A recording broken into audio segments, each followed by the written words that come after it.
Hey, what's up, y'all? This is Rodney, and I'm back, and I just wanted to come and run my mouth. Now, listen, I don't make this mess up. I just report the mess, and then the people do with it what they're gonna do with it. All I can do is come out here. I read to the people, girl. I tell the people what's going on, and then girl, I hit the button, I log off, and I go watch TV, and then I be out of it. Okay. So some of you may not know who I'm talking about. Um, his name is Gun Play. He was a cast member on Love and Hip Hop. I think it was Miami, or was it Atlanta? I can't remember. But he was on He was on one of them: Love and Hip Hop, Atlanta, Hollywood, or Miami. Long story short, he has a daughter who unfortunately had to have open heart surgery. She was very young. I think like 9 days old, like young, young. Started a GoFundMe. According to Vibe.com, I'm going to put the link in the description box. As of yesterday, they had received over $30,000 in donations. I think it was $30,960 to be exact in donations, according to Vibe.com.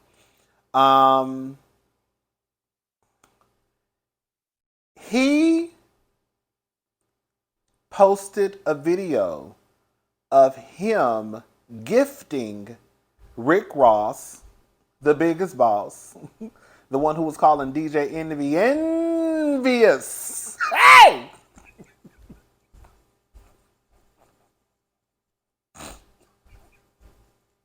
When I tell y'all, baby, that still tickles me to this day. Envious, the Charlemagne Breakfast Show. Oh, Rick Ross is funny to me, girl. He gets on my nerves. What I see, baby, he was low key reading. Girl, he was low key reading, girl, DJ Envy. And when I'm not trying to be messy, but when he called DJ Envy's girlfriend,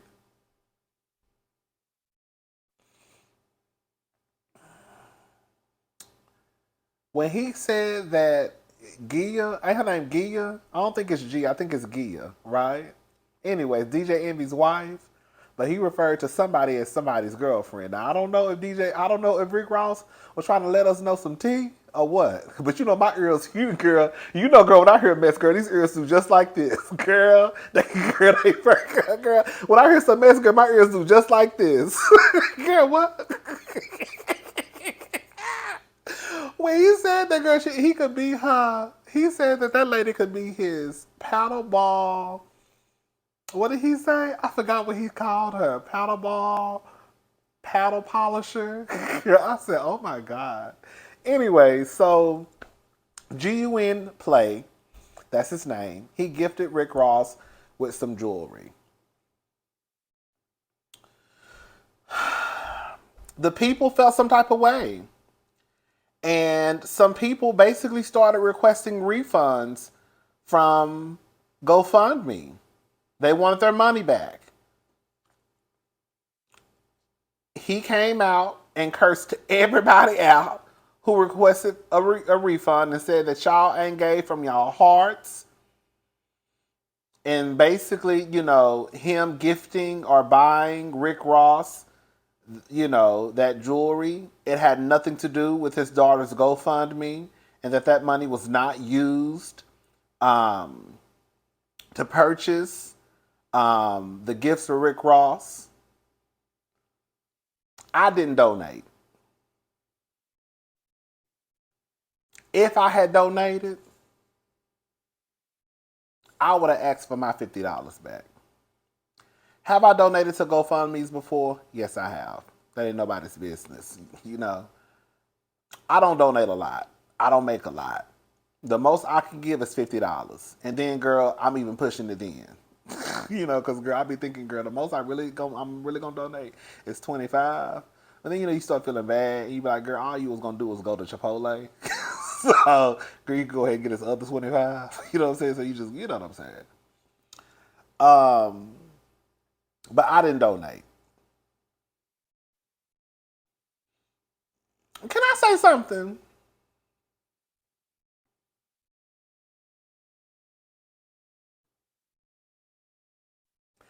I'm not bothered, upset, angry at anyone who requested they goddamn money back.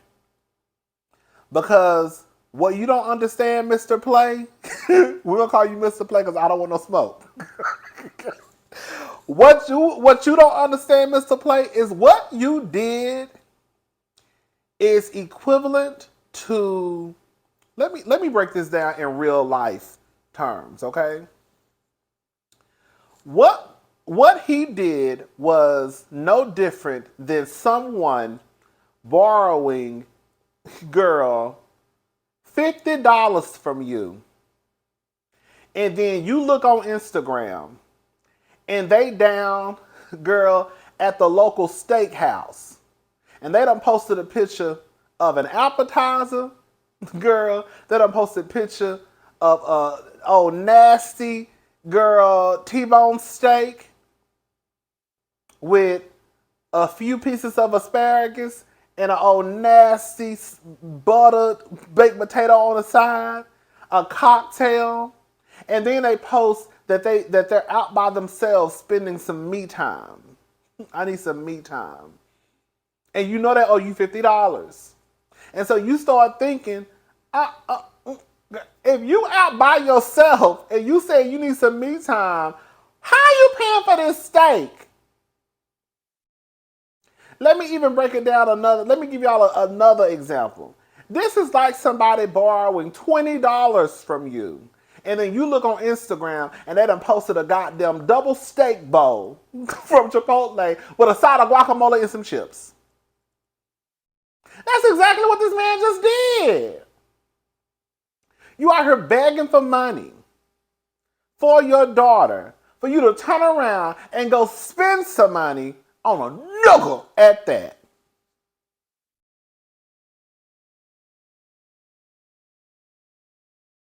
So what it tells me is you had some money, probably not all, but you had some money to go towards your daughter's surgery. Once you saw those donations rolling in, you said, oh, they got it. And then you went to the jewelry store and swiped your card to buy some jewelry for another nickel.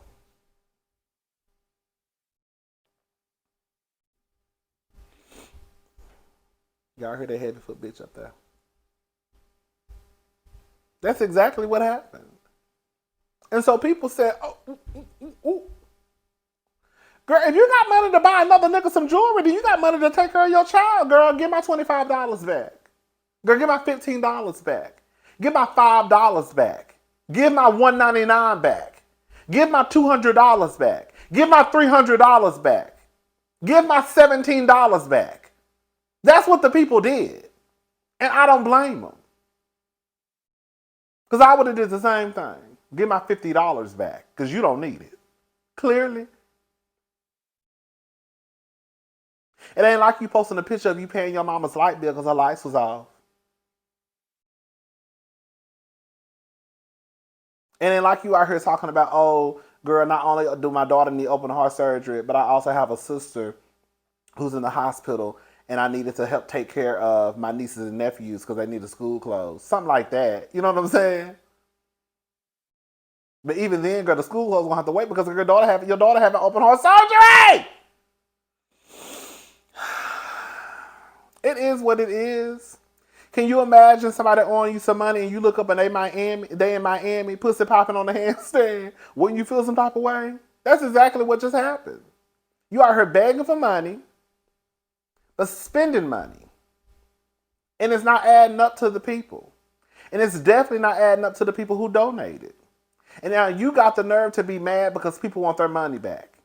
It's not about thinking that you use the money to go towards. It's not about thinking that you use the money that people donated to go buy Rick Ross a gift. But it still doesn't take away from the fact that clearly you had some type of money if you went and bought Rick Ross some jewelry. And we know it's not fake. That could have been a down payment on the surgery. I don't know how surgery works. I don't know if you could say, girl, I got 10%. I don't know.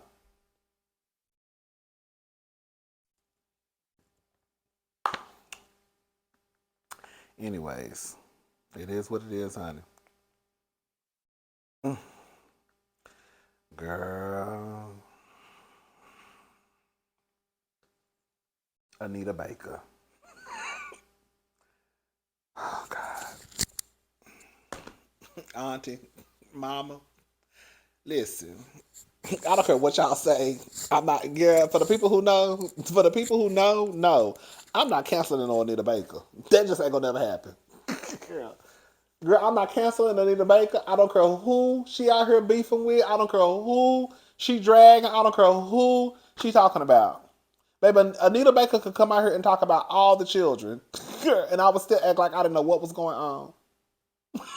God knows what y'all talking about. Girl, Anita Baker gonna have to do something real low down, dirty, and trifling. Okay? For me to just for me not to fool with Anita Baker. So Anita Baker is letting the people know that she don't fool with Prince. I mean Prince. May he rest in peace.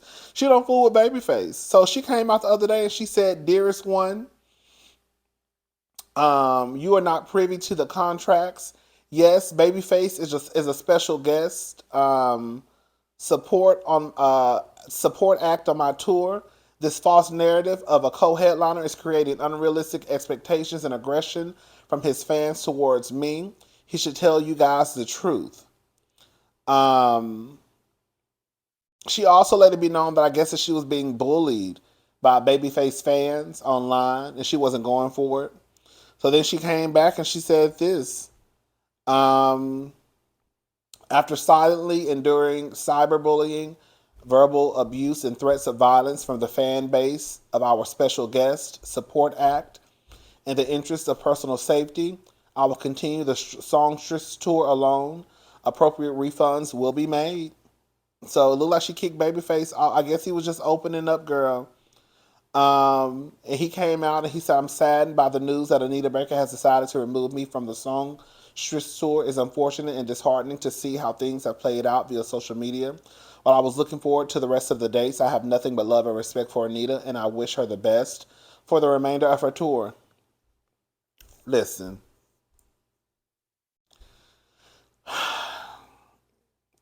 then Tank. Y'all know Tank. This is Tank had to come out and he had to join in on the conversation. That ain't have shit to do with him. I mean, it ain't got nothing to do with me either. But nonetheless, I feel like Tank should have just stayed out of this. So this is what Tank had to say. People, listen, I wasn't going to say anything, but you shouldn't have. It's kind of hard. It's really hard for me to stand by and let one of my heroes, one of the nicest human beings ever, just be attacked and be vilified for no reason. Guy by the name of Babyface. Just did Tiny Desk with him, which was really awesome. I appreciate him having me. My Tiny Desk drops tomorrow as well. Shameless plug. But somebody has to say something. When a man stands accused of doing something that hasn't done anything, he apologized to his fans for not being able to perform after he was told he would not be able to perform. So somehow whatever happens after that is his fault? Now you kick him off the tour? And I want to respect my elders, I do. I want to respect my elders. And, I guess, stay out of grown folks' business is what they say. They do. But somebody got to say something. Babyface? You doing this to Babyface? That don't seem wrong to y'all? Something don't seem wrong about that? Like, he didn't do anything. He didn't say anything. Nobody's going to say anything?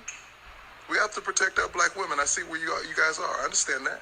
But who's protecting our black men, our black heroes? That guy. R&B Money. Girl, shut up, Tank. Girl, shut up. So this is what I said in the comment section. Okay.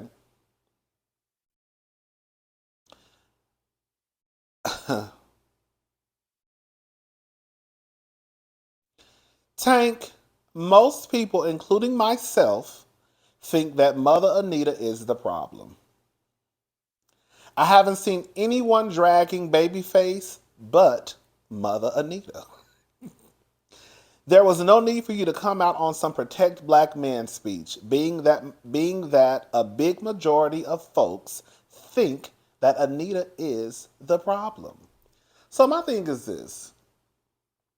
One, who gonna protect black men? Girl, go talk to your brothers. Two, in all honesty, we don't know. And a lot of times when we hear stories on the blogs, we don't know. We just kind of base our opinion off of what has been provided to us, and we do with it what we're gonna do with it, right? And sometimes we're wrong, sometimes we're right. We don't know what's going on between Babyface and Anita. But as much as I love Anita, I have said this, I think Anita is the problem. There have been too many people coming out talking about their experiences with Anita Baker. Everybody ain't lying on Mama Anita, okay? So I do believe that Anita is the issue. I don't think that it was necessary for Tank to come out and say anything because if you really want to be honest about it, the people are not dragging Babyface. If anything, the people are siding with Babyface. The only person that's really come out and kind of drug Babyface a little bit is Anita Baker. That's it. The way Tank is acting, you would think that everybody online was Team Anita and was dragging Babyface. That's not what happened. If anything, Anita is getting a little tap, tap, tap, and Babyface is being protected. If we gonna be honest. Tank, be quiet. This was unnecessary. This was unnecessary. I don't know if you're still on the high because you were on Tiny Desk with Babyface, but this is unnecessary for you to do. Anita Baker gonna be all right at the end of the day. Babyface gonna be all right at the end of the day. I think again, most of us have come to the conclusion based off of what I have seen and what people have been saying from Lonnie Love on down, saying that Anita Baker been an issue on tour.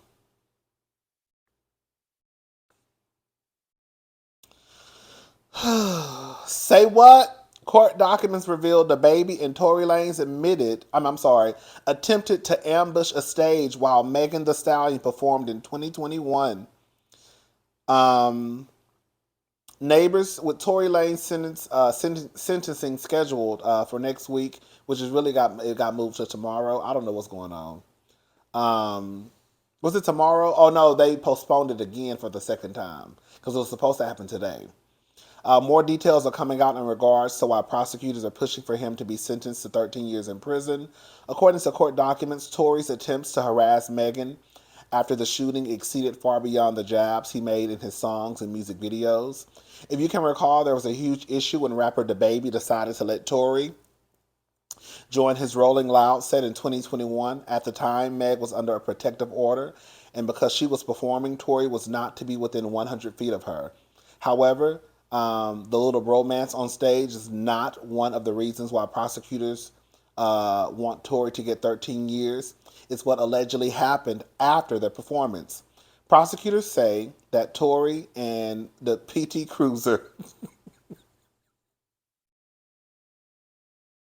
ah! Girl, they called this man the PT Cruiser tried to rush the stage while Meg was performing. It was brought to the victim's attention that the defendant and Dababy attempted to rush the stage during her performance. In no way was the victim previously aware of, nor did she consent to the defendant's presence at the venue when she would be performing. Meg was shaken up, and Dababy has since apologized for his treatment of Meg during the time. He previously retweeted a post mocking her about the event. He also alleged that he slept with her in a song titled Boogeyman. Meg has paid him dust since. As far as Tory, we'll have to wait to see what his fate is. Girl, that's a mess. That's a mess.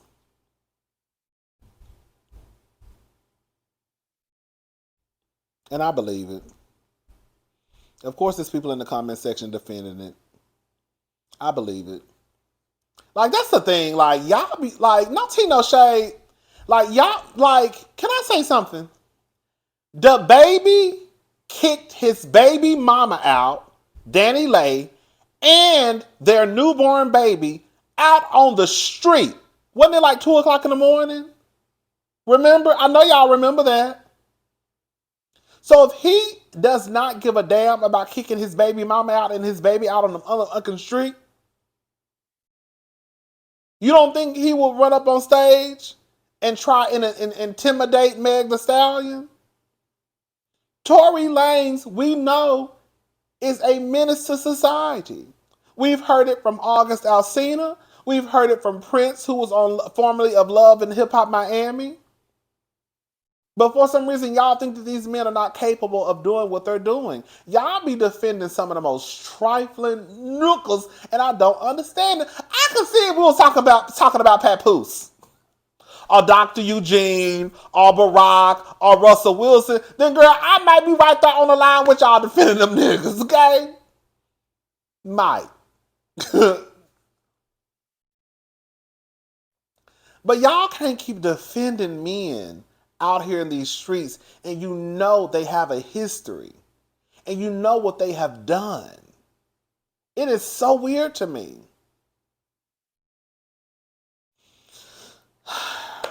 It is what it is, girl. All right, y'all, let me go here and watch Bell Collective, and then I'll try to be back tonight with that. All right, I'll talk to y'all guys later. Bye.